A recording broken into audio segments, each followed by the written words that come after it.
My name is Claire. I'm 32 and I reside in a little town just outside of Boston, making a strong cup of espresso, listening to the weather report, and heading to my office, which is just a block from my house, is how I begin my day every morning. I am one of the co-founders of a biotech business in the medical industry. Doesn't it sound glamorous? People assume that when I tell them, but it's a very other matter to convey that to someone who doesn't understand the biotech world. The majority of individuals believe that office work consists solely of data input while seated at a desk. After working in this profession for more than 7 years, I've realized that my family's lack of understanding is more challenging than the work itself. They've never truly understood UC. They have never fully grasped my actions, and honestly, I doubt they ever cared. I've always been the weird younger sister to them, the one who was constantly hooked to her laptop or in a conference, the one who never wore cosmetics, and the one who didn't dress like anybody else. Olivia, my older sister, comes next. She is 3 years my senior and embodies all of my parents' wishes for me. She is beautiful, elegant, kind, and quiet, the daughter that everyone aspires to have. No matter what, they would always give her admiration. "Olivia, you look stunning in that dress." Or, "Olivia, your new boyfriend's a doctor." "Wow!" Were the usual remarks at family get-togethers. Meanwhile, I was a faint shadow behind her limelight disappearing into the background. It was always, "Oh, Claire's doing something in biotech." People often treated me like a mere footnote, barely acknowledging my existence at the bottom of the page. I used to believe that my parents would eventually notice if I put in enough effort, stayed behind the scenes, and carried out the majority of the job for everyone. In that case, they could be as proud of me as they were of Olivia. However, no. She always received all of the praise, accolades, and attention. Additionally, I was always far away, dry, difficult to communicate with. They never inquired about my feelings about managing a public health emergency worth millions of dollars while remaining at work until midnight. The work sweat and tears it took to start a business from scratch with 3 of my college pals were never anything they wanted to inquire about. I've learned a lot over the years, but the most difficult lesson was realizing that I was no longer a member of the family. I realize that seems dramatic, but it's true. For years, I had been striving to be the good daughter, the trustworthy one, and the responsible one to keep us all together. But when Olivia or my parents were unable to take care of their duties, I was only a helper, a backup when they needed anything mended, someone to pay the bills, and someone to clean up the mess. The problem is that people stopped asking when they discovered how much I was hauling. I seemed to be invisible. I was only in their world when they required me to resolve an issue like mending anything around the house or paying expenses. My family gradually turned into a place where I no longer belonged, even though I was unaware of it at the time, and I tried to ignore it for a while, telling myself that I was just making things up or overreacting. One day, everything began to shift. It was just before my mother's birthday in late March. After completing a significant financing round with a New York investment company, I intended to take a few days off to travel home and assist my parents in getting ready for her birthday. I simply wanted to help, as I always do, without any special expectations. You understand the concept of being a responsible daughter. My dad answered the phone when I called to inform them that I would be returning early. I will always remember his voice. He didn't sound furious, just odd. He hesitated a moment before continuing, and then he said something that made me stop. "Nicole, if possible, don't come home this year." I went cold. Perhaps he was concerned that I was too preoccupied with my job, I reasoned. "Don't worry, Dad. I've already made time in my calendar I would really want to attend." He spoke more firmly. "Claire's new boyfriend is coming. He works as a CFO. He is articulate and obviously successful. Your occupation. Well, it's difficult to describe. Your presence would be embarrassing and could lead to unfavorable comparisons. It's preferable that you remain." I became numb. A chilly sting ran down my spine as my chest constricted. What I was hearing was unbelievable. "Are you implying that I harm the family's reputation, that I am an embarrassment and should not return home?" He didn't retract it. He actually stepped up his efforts. He hung up after saying, "Don't call me your father if you insist on coming." It was that simple. There are no second thoughts or hesitations. After that phone conversation, there was an overwhelming quiet in my flat. I didn't mind that the espresso cup I was holding had cooled down. Unsure of how to feel, I just sat there and stared into nothingness. I refrained from crying. I came to a realization for the first time in my life. I no longer belonged to the family.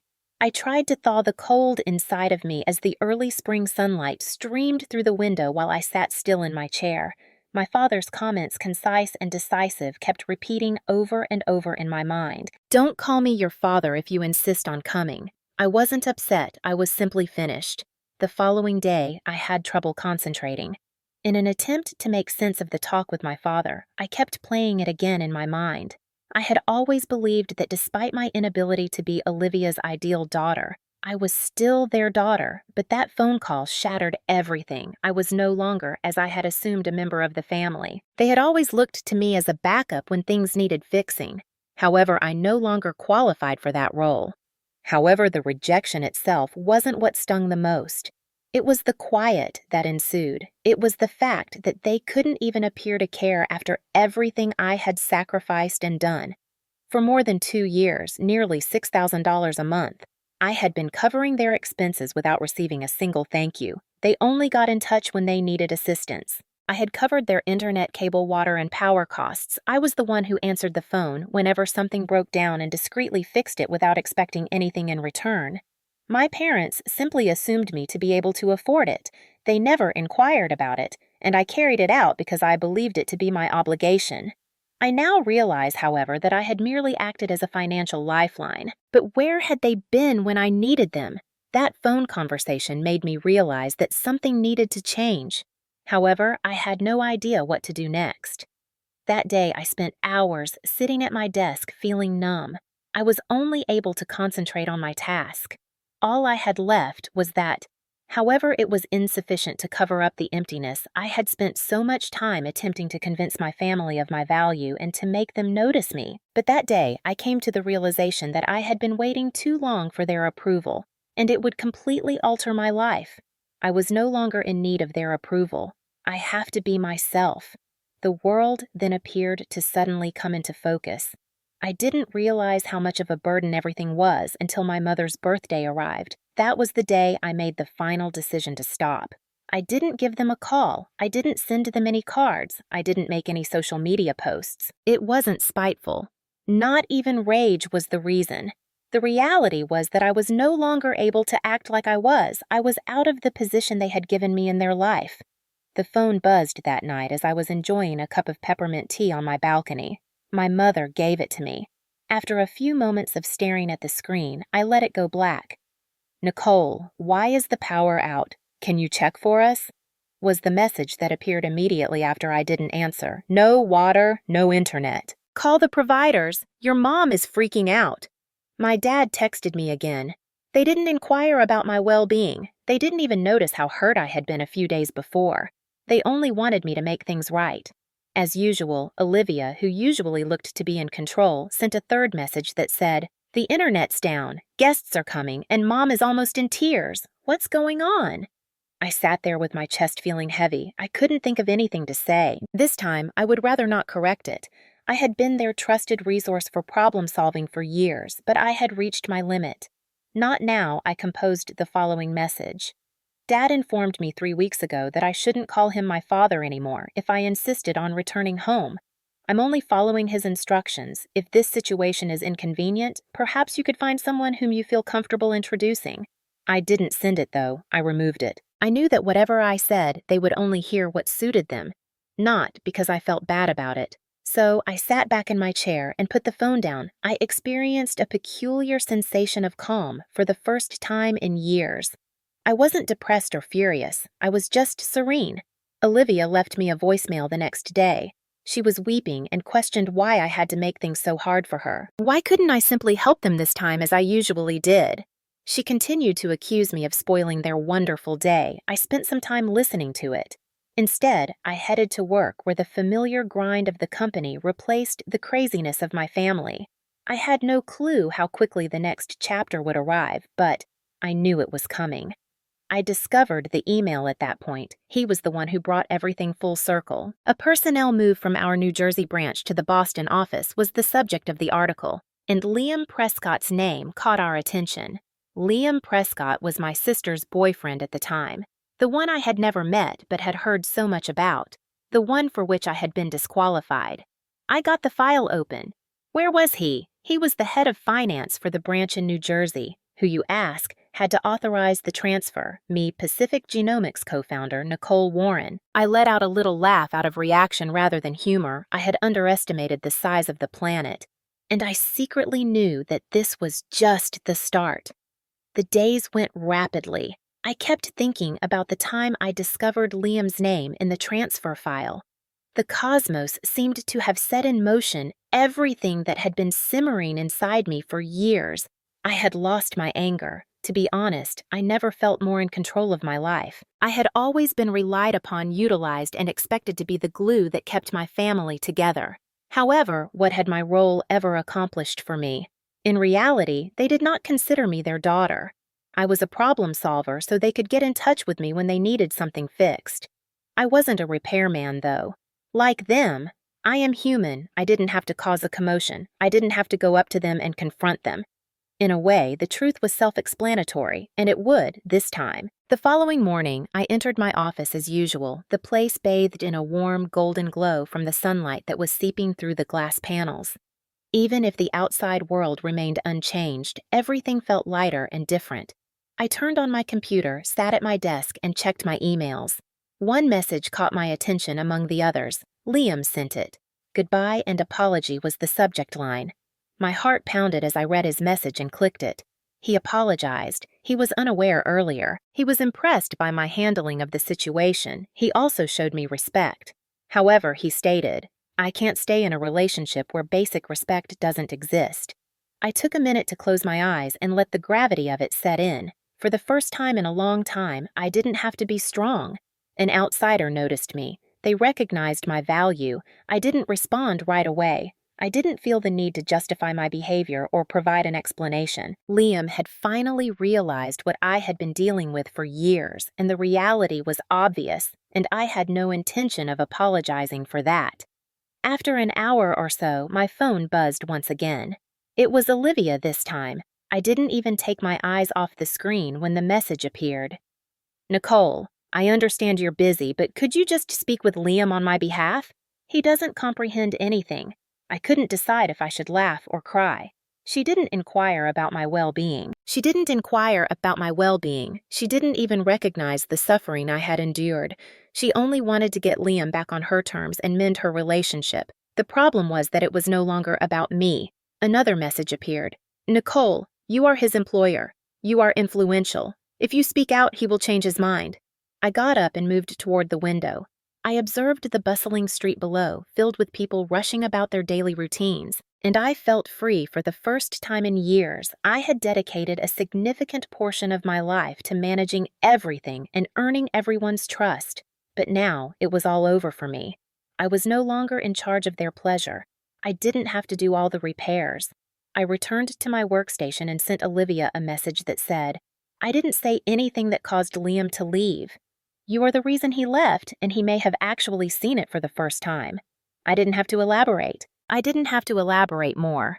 Olivia didn't respond right away, but I wasn't holding out for an answer. There was nothing left for me to prove to her or anybody.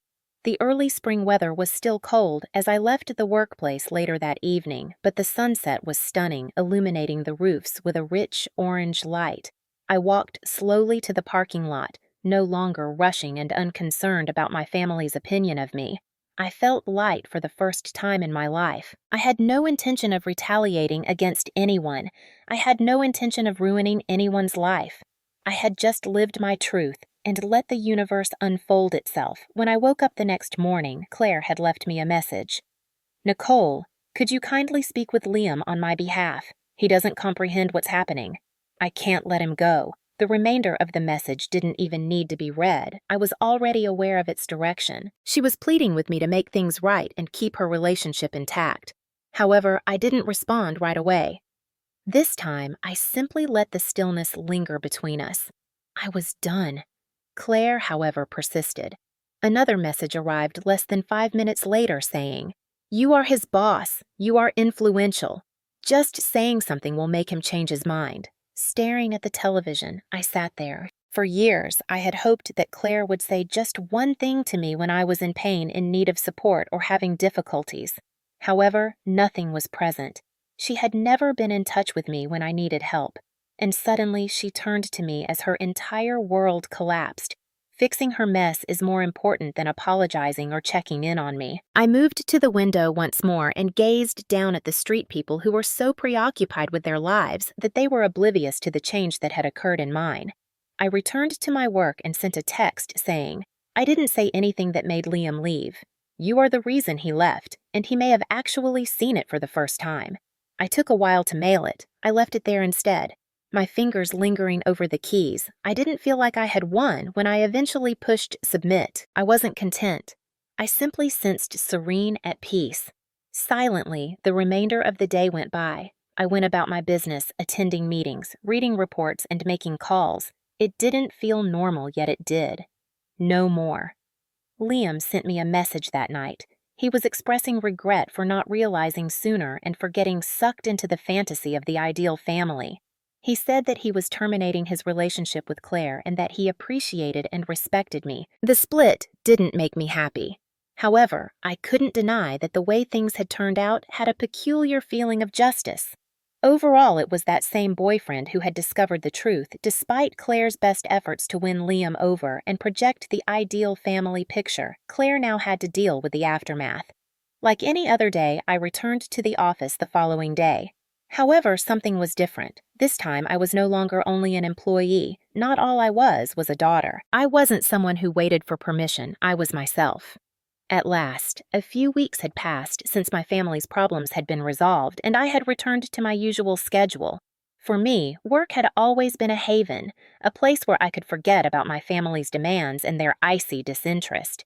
I was doing well after throwing myself into my company and concentrating on the upcoming major project. But despite all of my accomplishments and the tranquility I had at last discovered, I couldn't deny that I was still carrying a burden. The absence of my family was no longer the burden.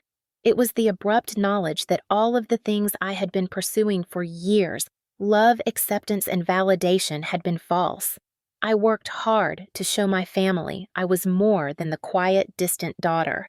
However, I had been ignoring the truth that I was sufficient in my current state. But even with that clarity, I was surprised by something else.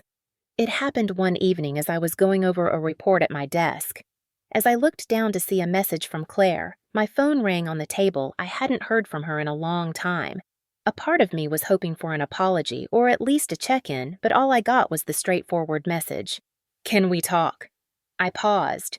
The reality was still there, but the rage and bitterness from all that had transpired had mostly subsided. When things didn't go her way, she had always thought of me as a safety net and backup. I didn't feel the urge to ignore her, though. No more. I texted back into my phone after opening it. "What's up?" She called a little while later, uncertain of what to anticipate. I picked up. This time she sounded different. Unlike before, her voice wasn't chilly or guarded. It was susceptible. She said, "Nicole," in a gentler voice than I had ever heard. "I am aware of my mistakes, and I am aware of my hurt. I simply don't know where to begin." I listened intently while leaning back in my chair. I had the impression that she was actually seeing me for the first time in years. It was genuine, even though it wasn't flawless. "I just wanted to apologize. For everything I've always given you the impression that you were invisible and unimportant. I was also mistaken. I never thought about how you felt or what you needed since I was too busy trying to make everything appear ideal for Liam and the family." Her words hit me like a wave. I had been anticipating this moment for a very long time. I had been waiting for her to admit the distance and the suffering. I wasn't sure how to feel, though, now that it was here. A part of me wanted to express everything I had been keeping to myself for years, including how I had always taken the initiative and cleaned up after everyone else. I was surprised that my own family hadn't acknowledged me. However, I then reflected on how I had been feeling over the past several weeks, how liberated I had become, and how I had at last begun to live for myself. Did I truly want to relive all the past pain? I responded in a firm voice. "Claire, you don't have to apologize." I'm no longer angry. After giving it a lot of thought, I've come to a realization for the sake of you. Dad, or anybody else. I will no longer continue to act like someone I'm not. I used to try to meet their expectations, but I'm not that person anymore. She appeared to be processing what I had said, as indicated by her silence for a while. Then she let out a sigh. I understand. I believe I've begun to realize it at last. I've devoted many years to trying to be the ideal sister-daughter and everything else. However, I've been so preoccupied with trying to please everyone that I've forgotten to value what truly matters. Her honesty surprised me, leaving me momentarily uncertain about my response. She was speaking in a way I wasn't accustomed to hearing. However, I didn't have to say much. Although she couldn't see me, I simply nodded. She went on. Look, I'm not sure where we're going from here. However, I wanted to let you know that I'm here. I hope we can try again, but I don't expect you to forgive me immediately. Perhaps start over. Something stirred within me, a glimmer of hope. I wasn't prepared to forget anything, but something changed in me when I heard her say that, and when she finally acknowledged the distance I had been maintaining for years. We might not be able to return to our previous state, but we might not have to. Perhaps there was hope for the future. I answered softly. I'm willing to try. However, it will require time. And I want you to know that I've changed from who I was before I now know a lot more about who I am and what I am worth. And I will not allow anyone to take that away from me in the future. After a lengthy silence, she finally said, I get it. I'll wait. Let's work things out, shall we? I said, okay. And for the first time in a long time, I felt a tiny sense of calm. Perhaps nothing would ever be ideal. Perhaps my family still had a long way to go before they recognized me for who I truly was and understood me completely. However, we were at least beginning with honesty. Now I came to a realization as I was sitting at my desk that evening. Fixing my family or winning their affection was not the goal here. It wasn't about demonstrating my sufficiency. It was about me taking charge of my life at last and establishing the limits I required to succeed. And I wasn't scared to be myself for the first time in my life. After a week, things began to seem distinct. Although it wasn't a significant shift, it did occur. I felt like I was finally living my life as I had wanted for years. I was starting to let go of my desire for my family's approval and was no longer constrained by their expectations. I had had enough of waiting for their approval and the kind of affection I had always desired. I had devoted a great deal of time to proving myself to people who would never really see me, but I no longer needed their approval. It was sufficient that I could now see myself. As usual, work was going really well. Pacific Genomics was doing quite well. There was discussion about entering other markets, and we had recently obtained a fresh amount of financing. Liam, my co-founder and oddly one of my best friends, was getting used to his new position as head of finance. The direction of things was correct. Even though the business was profitable, it didn't make up for the gap created by my family's absence. I hadn't heard much from them yet. I wasn't in a hurry to respond, even though they tried to contact me several times. It was sufficient that I now understood where they stood.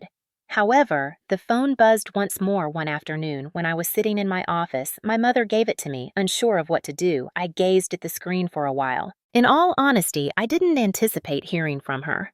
Not after everything. She was calling me, though. I inhaled deeply before picking up the phone. Nicole. Her tone was hesitant, as if she wasn't sure how she would come across. Can we have a conversation? I stopped. My thoughts weren't spinning and my heart wasn't pounding. It was serene. It seemed as though I had already reconciled with the impending events. Yes, I said, maintaining a steady tone. What's happening? She started out by saying, I know we haven't talked in a while. In a gentler voice than I had heard in years, I acknowledge that I have made many errors. Many errors I wanted to apologize, though, for everything. For shoving you aside, failing to perceive what you were doing, and giving you the impression that you were invisible. I was surprised by what she said. I knew I didn't need it, even though I had been waiting for her to say anything like this for a very long time. Her apology was no longer necessary for me to feel whole. She wasn't necessary for me to see my value. However, I wasn't upset. I would rather not ignore her. No more. Thank you for saying that, I said in a composed tone.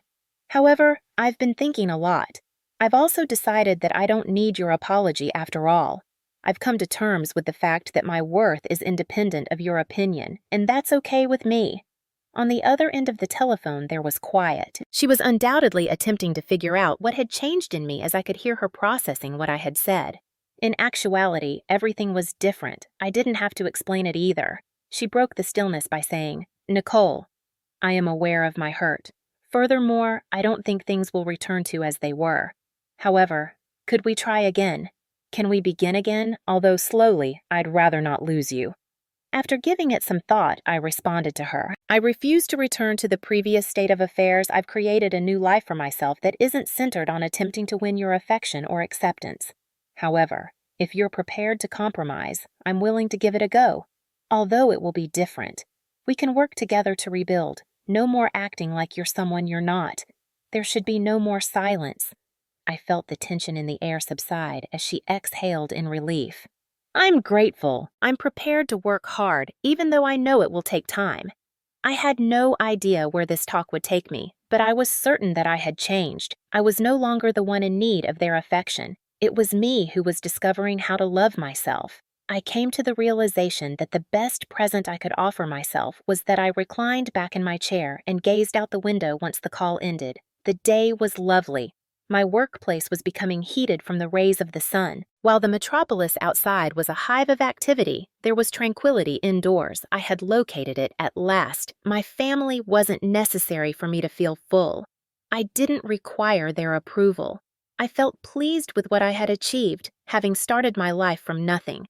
I owned the business, the profession, and the freedom, and all of it was mine to earn. The next several days were a haze of work and introspection. I remained committed to my objectives, my group, and the future. Now, however, something was different. I didn't feel like I was fleeing from anything anymore. My history, my family, and the anguish were not the things I was fleeing. I had completely given up running. At last, I was content with who I was, and I stood motionless. My phone buzzed once again one afternoon when I was concluding a meeting. This time, it was a message from Liam as I looked down. "Nicole, I just wanted to say thank you. You've shown me what real strength looks like," was the brief text he gave me. I grinned to myself. I wasn't trying to win someone over for the first time in a long time. Neither my family, nor anybody else for that matter, was seeking my approval. I was sufficient. I saw differences in my interactions with the outside world as the days stretched into weeks. I wasn't looking for approval from others to be who I am. I wasn't gauging my value by what other people thought of me. And it was liberating. My bond with my parents, sister, and family was still developing. However, I had come to the important realization that I didn't have to give up anything to retain them in my life. I could love them from a distance while being true to who I was. I could be the person I wanted to be while yet establishing boundaries. The most significant decision I had ever made was to pick myself. I wasn't going back now that I had entered my own.